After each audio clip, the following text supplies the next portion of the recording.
నమస్తే ప్రేక్షకులు, భారత్ శ్రీ యూట్యూబ్ ఛానల్కు స్వాగతం. నేను మీ వెంకట్. మన పిల్లబిత్రి కృషి పాల్ అనే పాస్టర్ గాడు మళ్ళీ విశ్వాసం తెలీదు. మళ్ళీ వీడేమంటుండో విందాం, వీనికేసి మనం మాట్లాడదాం. ఒకసారి ఈ వీడియో చూడండి, మాట్లాడుకుందాం. భూమిపైకి నీళ్లు ఎలా వచ్చాయి? బైబిల్ దేవుడు 6 రోజులు ఈ సృష్టిని సృష్టించి 7వ రోజు విశ్రాంతి తీసుకున్నాడు. ఈ 6 రోజుల సృష్టిలో కూడా ఎక్కడ నీటిని సృష్టించింది నేనే అనే ప్రస్తావన ఆయన చెయ్యలేదు.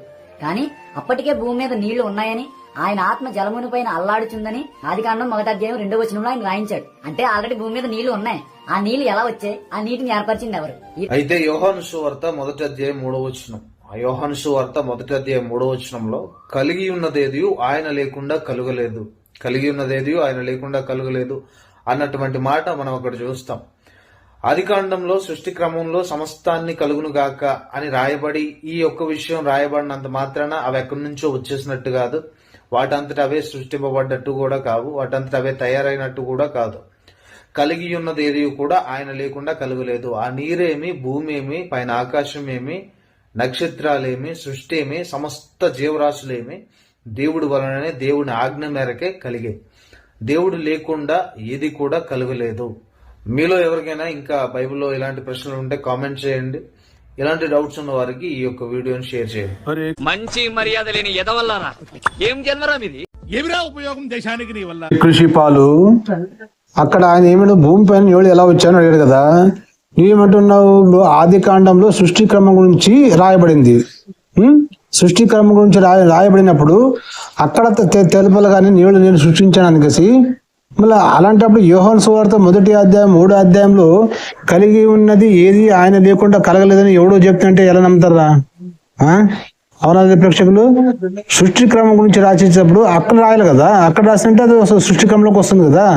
తర్వాత నువ్వు 100 మంది 100 మాటలు చెప్తారు, కలిగి ఉన్నది ఏది ఆయన లేకుండా కలగలేదని చెప్తుంటే ఎవడో ఏమో చెప్తాడు ఆ మాటల మళ్ళా.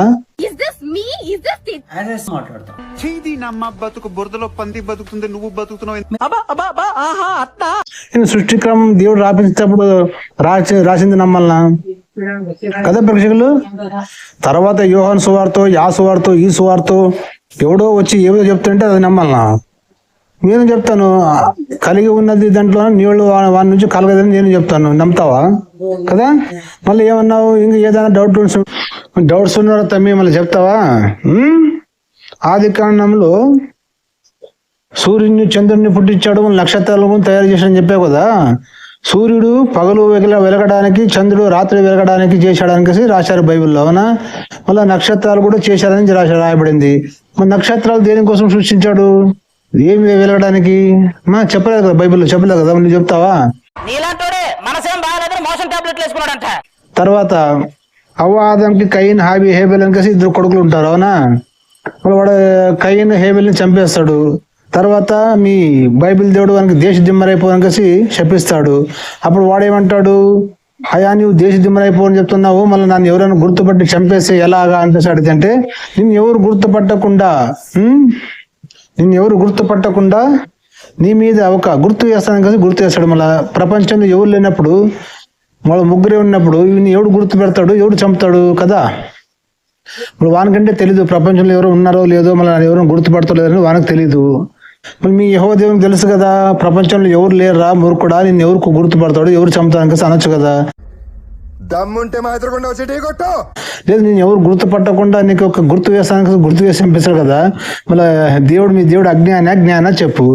భయపెడతాం, మా రాజకీయం అంతే.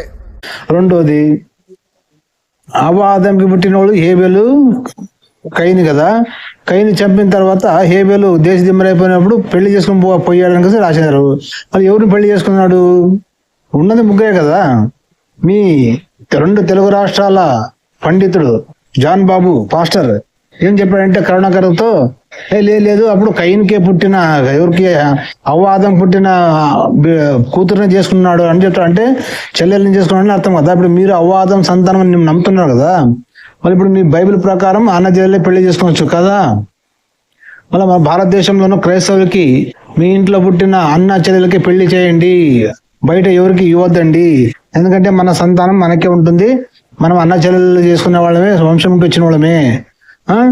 మీ అన్న ఒకే ఇంట్లో పుట్టిన అన్న చెల్లెలకి పెళ్లి చేయడాన్ని మీ క్రైస్తవులకు చెప్పగలవా ఓపెన్ గా? మంచి మర్యాద లేని ఎదవల్లారా ఏం జన్మరా మీది ఎంగిలి కూడు కాసపడే కుక్కలా